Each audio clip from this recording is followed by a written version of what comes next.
Okay, so today is Tuesday, January 22nd. I am currently driving in the car to my physical therapy appointment. I could make this video another time. I know I'm not supposed to do this in the car because it's, distracted driving or whatever. So, Mom and Dad, if you ever see this, I'm sorry. But I just don't really have the time today, and today's topic is virtue, and I think it's something that's very applicable to my everyday life, and it's just something that I want to talk about, and I find, a lot of inspiration in, innovation from the Stoics on virtue and what it means to live a virtuous life, and how I can use virtue every day to maybe live a better life.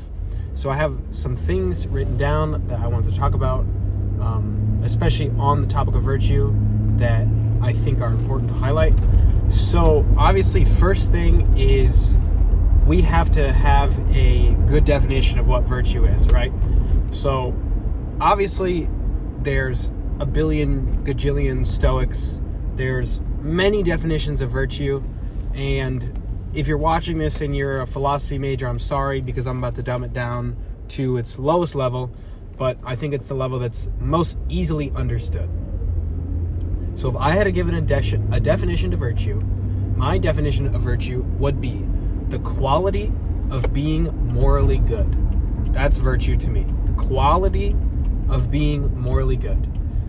So, to kind of break down that definition, obviously the first part is pretty straightforward, right? Quality being at what level can you be morally good?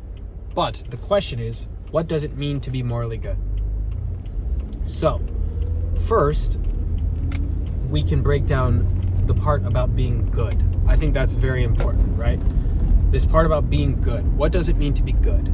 So, to be good, according to the Stoics, is being good is having the nature of a rational being and being able to perfect reason and being able to perfect virtue. That's what being good is about. So, can I reason to an extent that is perfect? And I'm sure, obviously, if we're judging it based on quality, there's variation to this. And can I be virtuous in my life? So, I know that's kind of like a mixed definition, because you're like, well, Evan, how can I be good? How can I be good if I have to be virtuous to be good? I know, I understand.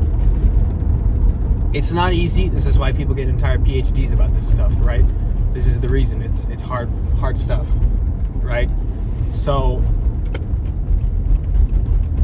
then we can define what it means to be morally good, right? So my definition of being morally good is acts that align with virtue. So acts that align with virtue would be living a life that is full of justice, full of courage, and full of moderation. That's how you act in a virtuous way, right?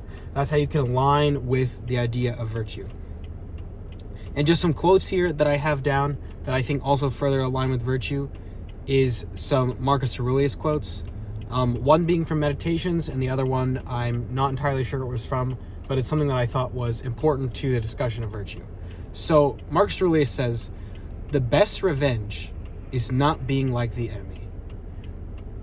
And just to break that first one down, the best revenge is not being like the enemy. So I think it's common in especially life today, and I'm sure honestly this was a common thing in most people's lives, especially when the Stoics would have come out with these theories, right? Is when someone does something bad to me, I need to do bad to them, right? Eye for an eye, right? So if I can relate this to my life currently, right? I know in my classes that the majority of my classmates do not like me for one reason or another. I do not know what I did to wrong them. I do not know what I did to hurt them in some way. But essentially, they repeatedly mock me. They repeatedly talk behind my back. They repeatedly make fun of me to my face, right? And if I was a non-virtuous person, I would go apeshit. I would mock them to their face. I would throw it back at them. I would tell them how horrible of a person they are. I would do all these things because I could be fueled with the reasoning of, well, they did it to me first, so I can do it back to them. However, that's not living a virtuous life, right? The whole point of living a virtuous life is to not be like the enemy, right? Being like the enemy is a bad thing. Because being like the enemy just makes you as bad as the enemy, if not worse, right? Retaliation makes you a bad person as well. That's the problem with retaliation. Because in my opinion, those people who do these bad things to you, they are already getting their own punishment just in their action of being a bad person. Like, the guilt of being a shitty person is enough of a weight that you don't even have to do anything. Because they eventually, and it might not be now, it could be years from now, it could be tomorrow, it could be the next hour. At some point, this guilt and this weight of being a bad person and putting so much energy to something that's not you, and putting so much energy into not being courageous, not being just, not being moderate, you are not being virtuous. And in doing so, you are screwing yourself over. So there's zero point in you ever trying to retaliate against these people, right? Why should I be retaliating against a person who doesn't even respect themselves to handle issues to someone's face or talk about things like an adult, right? Well, what is the point? I don't see a point. I have no reason to mock them. I have no reason to do anything. Because quite frankly, I don't believe they did anything wrong, and I don't believe I did anything wrong.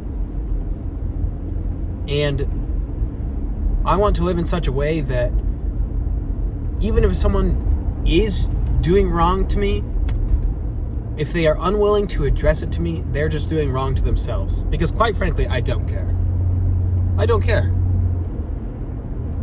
Maybe the virtue scholars wouldn't agree with me, but quite frankly, for me, I just do not care. Because in my opinion, it goes back to this old lovely quote: if it's screw me, it's screw you too, right? That's my way of being virtuous about things like this.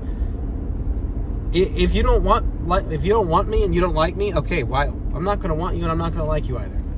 It's very simple to me. It's very, very, very, very, very simple. And I think I talked about this in the last video of partnership too. Why would anyone want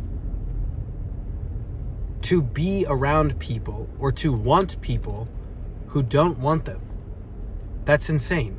No one wants that, right? It's just not something people want because it's just toxic. It's bad. It's negative. You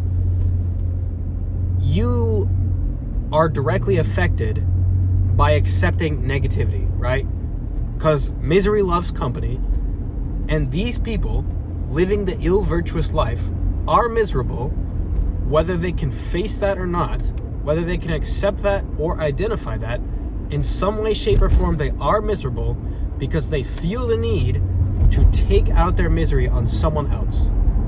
Because if I need to be your punching bag, I'm okay with it. Because I'm not affected by these punches. Because in my theory is you're doing these things as a projection for your own insecurities, for your own issues with your life. And if you can bring others down to your level, then all of a sudden your life looks a whole lot better. And that's okay. That's okay. I'm not here to judge you, and I'm not here to judge your life, and I'm not here to question the virtue of your life. I'm only here to question the virtue of my own life. I'm not even here to justify your actions, because you are the only justification you should need. I'm not here to tell you what's right or wrong. But I'm here to tell you, if you're a person who wants to try and live a virtuous life, the best retaliation is no retaliation at all. That is how you live the virtuous life. And just to share another quote by Marcus Aurelius, which I will read in a second once I turn. And before I read this, I also think it's important to recognize the ill will these people wish upon you is always going to be a reflection of themselves. It's always going to be, how can I tear you down to build me up? But in reality, are they ever really building themselves up in tearing you down? I would argue no. They are never actually building themselves up, because tearing others down will never make you feel better. It will never make you feel better. It just won't. And whether that takes you forever to realize or you realize that tomorrow, I think it's just you're better off talking positively about yourself and others and dropping the negativity. So the final quote that I want to mention is, "Don't behave as if you are destined to live forever. What is fated hangs over you. As long as you live, and while you can, become good now." Let me emphasize that last part again. As long as you live, and while you can, become good now. So I think what Marcus Aurelius here is emphasizing is you can live the virtuous life, and you can start living the virtuous life whenever you want to. There is no entry fee to living the virtuous life or having a life of virtue. There is no entry fee to aligning your actions with virtue. There is no entry fee to attempting to perfect your reason and living a life of justice and courage and moderation. And I understand that justice and courage and moderation can be defined, and they're defined over and over and over and over again. But in the Stoic sense, I think they're very simple definitions, right? They're very simple definitions. And I think what's interesting about this quote is especially the first part. When we are living the non-virtuous life, I think many people understand that they can change. But they have this perception in their head that I will live forever, thus I can change whatever I want, right? And I think in living that, you enter this mindset of what I call the tomorrow mindset. I'll become good tomorrow. I'll stop mocking people tomorrow. I will start working out tomorrow. I'll start living a life of non-gluttony tomorrow. I'll start worshiping God tomorrow. If you keep saying tomorrow, tomorrow never comes. You just end up dying this unvirtuous piece of shit human who talked ill on everyone and did ill things. I can't really see what type of life that is to live. Because I imagine if you spend most of your time focusing on everyone else, you probably never spent any of your time focusing on yourself. And if you can't focus on yourself, I'm not sure what kind of life you've lived. If you want to be a part of someone's fan club, be a part of your own. You don't need to be a part of mine. You don't need to be a part of anyone else's. Be your own fan first. And I think in this quote, what's probably skipped a lot, but I think what's really important is what's fated hangs over you. So, in my opinion, this kind of emphasizes the idea that things that are supposed to happen to you via the universe, via God, via whatever you want to call it, will happen to you. If you're meant to get in a car wreck and die tomorrow, it will happen. That's a guarantee, but you don't know it. You have no idea. You have no way to know. But if it's meant to happen to you, it will happen to you. So you need to start living in virtuous values now. You need to start being okay that people are your enemy. And it's not raising the white flag to not retaliate. In fact, it's almost a form of peace. You're not giving up, but you're saying, listen, the things that you're doing to me are not affecting me, they're only affecting you. And I understand that somehow in your mind, in your body, you're broken, and I accept you for being broken. It's okay to be broken. And I also recognize that you can get better at any point. But I feel like if people don't recognize that they can become virtuous, and that they can become better, then they never will. And I'm not saying I live a life of perfect virtue, and I'm not saying that I have perfect reason all the time, and I'm not saying that I don't, retaliate against my enemies. I'm not saying in any way, shape, or form I'm this perfect, virtuous, almighty being who you should look up to and you should respect me. No, because I've done all these things. I've lived a life of non-justice. I've done things in excess. I've retaliated against my enemies repeatedly over and over and over again. But I still try to do it most of the time. Because I figure if most of the time you can do these things, then you will always live a good life and you'll always be happy. Because for me, at least, happiness has been derived from doing things that I enjoy. Not at the expense of others, but with others. I don't enjoy mocking people. I don't enjoy saying things about people. I don't even know you enough to mock you. You don't even know me enough to mock me either. Right? And I think throwing it back to the video I made yesterday, which I think, by the way, was one of the best videos I made. I really felt like the raw emotion watching it back. But in living a life of virtue, you just need to fill your damn cup with things you like. It's pretty simple. I think, in general, living your life, doing things that make you happy, and doing things well will allow you to live the virtuous life most of the time. It's not a hard thing to do. It really isn't. I need to end the video there because I do have physical therapy in 10 minutes. This is a shorter video, but it's okay because last time was a longer video. And I hope I covered virtue enough. I'm going to show this to the person who recommended me make a video about virtue to see if I hit the nail on the head. If not, I'm going to upload it and maybe I'll remove it. We'll see. I don't know. But then again, this is supposed to be my own raw interpretations of things in life. So it's okay if I got it wrong or partially right, because I'm not perfect by any stretch of the imagination, and that's okay. So yeah, that ends the video.